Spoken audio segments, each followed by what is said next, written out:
नमस्कार सांग मैंने जय जगन्नाथ मु चिन्नू आपण मन को चिन्नू कुकिंग चैनल स्वागत जनाऊँगी समस्त को मो तरफ हापी दिवाली।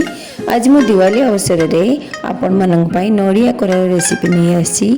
नड़िया कोरा बनवाई मु गोटे नड़िया को कोरी नहीं एठी गुड़ नहीं एठी इलायची पाउडर नहीं। आपण मैंने जदि 2 कप नड़िया नौचंदे से आम गोटे कप अधिका गुड़ नहीं जावा। देखो मुझे कड़ई रे टिके पानी दे देछि जेमती गुड़ पकेला परे सेटा मेल्ट हो अल्प टिके पानी नेबे मु गुड़ पकई देछि। देखो भलसे भाव टे गोलाई नवा जेमती ये गुड़ तादरे मेल्ट हो। आपन चाहिए चीनी भी नहीं पारिबे।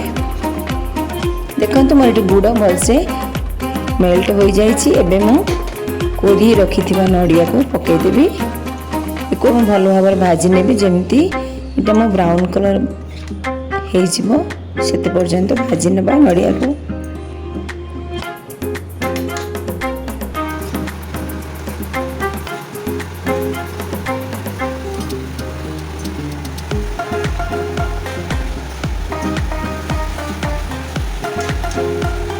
किंतु मोर ये नड़िया ब्राउन कलर हो जाए इलायची पाउडर दे भलसे गोलाई नवा।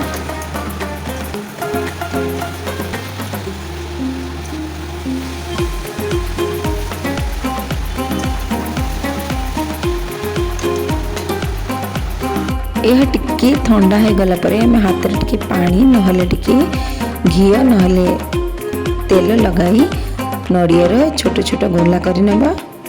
देखंतु मोर नड़िया कोरा मिठाई केते सुंदर हो जाइछि।